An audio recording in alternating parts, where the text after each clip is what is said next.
Welcome to the Oddcast, the podcast that delves into the unexplained, the enigmatic, and the utterly baffling. Today, we're stepping into the fields, quite literally, to explore one of the most visually stunning and persistently perplexing phenomena of the modern age: crop circles. For centuries, there have been whispers and scattered reports of strange patterns appearing in fields overnight. Early accounts, often found in folklore, spoke of mowing devils or mischievous sprites responsible for perplexing designs in crops. But it wasn't until the late 20th century that the phenomenon truly exploded into public consciousness, becoming a global sensation and a magnet for both the curious and the cynical. The modern history of crop circles really kicks off in the late 1970s and early 1980s, primarily in the south of England, a region that remains a hotspot for these intricate formations. While simple circles had been noted before, the complexity began to escalate dramatically. Initially, they were just that, circles. But then came rings, then more complex geometric shapes, and by the 1990s we were seeing breathtakingly intricate pictograms, sometimes stretching for hundreds of feet, incorporating mathematical principles, sacred geometry, and even seemingly coded messages. One of the earliest and most pivotal case studies often cited is the Tuft of Ears incident in Hampshire, England in 1976. This was a simple, yet perfectly formed circle. While seemingly unremarkable now, it was one of the first to gain significant media attention and kickstart the contemporary wave of interest. As the designs grew more elaborate, so did the mystery. Farmers would wake to find their fields transformed, their crops laid down with incredible precision, often without a single broken stalk, seemingly overnight.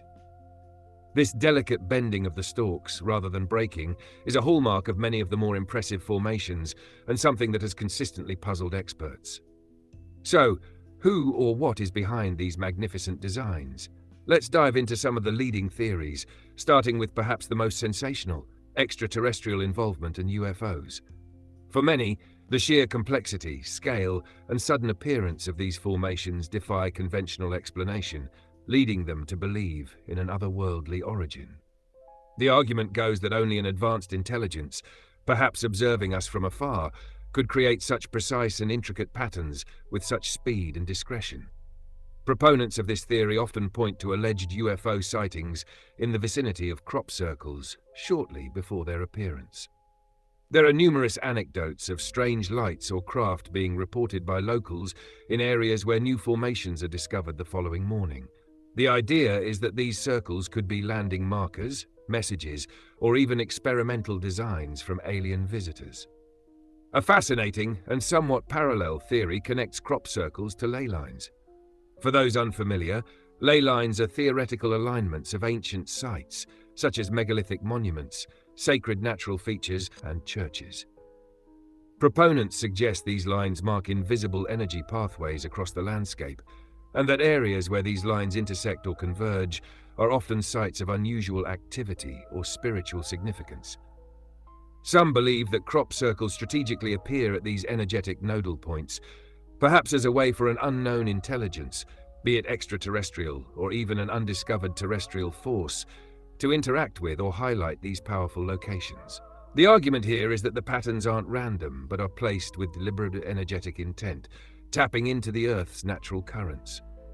Of course, the most widely accepted and for many, most mundane explanation points to human involvement.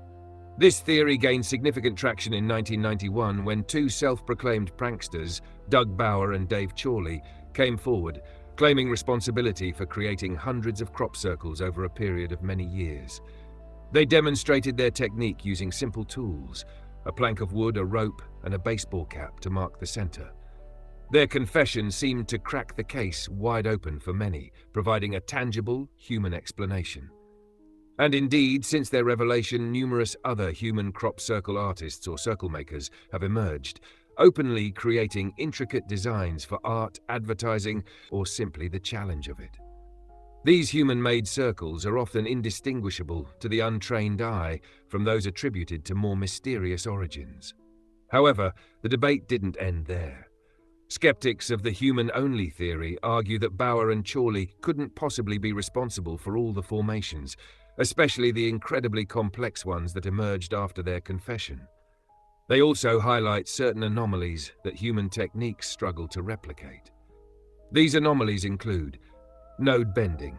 In genuine crop circles, the nodes, the swellings on the stem of the plant, are often elongated or bent at specific angles, as if subjected to intense heat or microwave energy, without the plant dying. This is difficult to achieve with simple planks and ropes. Electromagnetic abnormalities. Some researchers claim to have detected elevated levels of background radiation or unusual electromagnetic readings within genuine crop circles, which are not present in human-made examples. Changes to the soil. Reports sometimes include changes to the soil composition underneath the formations, or even crystallized soil particles, again, not easily explained by human activity. Let's look at another compelling case study that challenges simple human explanations: the Milk Hill Formation of 2001. This massive formation in Wiltshire, England, was one of the largest and most complex ever discovered, comprising 409 circles arranged in a spiral pattern, spanning over 900 feet.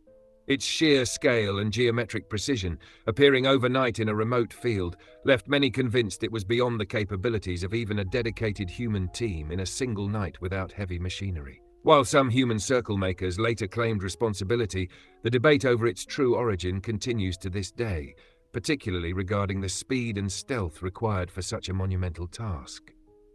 Another intriguing instance is the Crabwood Formation of 2002, also in Hampshire. This crop circle featured a humanoid alien figure holding a disc containing what appeared to be binary code. When decoded, the message purportedly read, "Beware the bearers of false gifts and their broken promises. Much pain, but still time. Believe, there is good out there. We oppose deception. Conduit closing." This incredibly detailed and seemingly communicative formation truly pushed the boundaries of what many believed was possible by human hands and fueled speculation of an intelligent, non-human origin. So, where do we stand on the history of crop circles? It's a complex tapestry woven with threads of art, science, skepticism, and belief.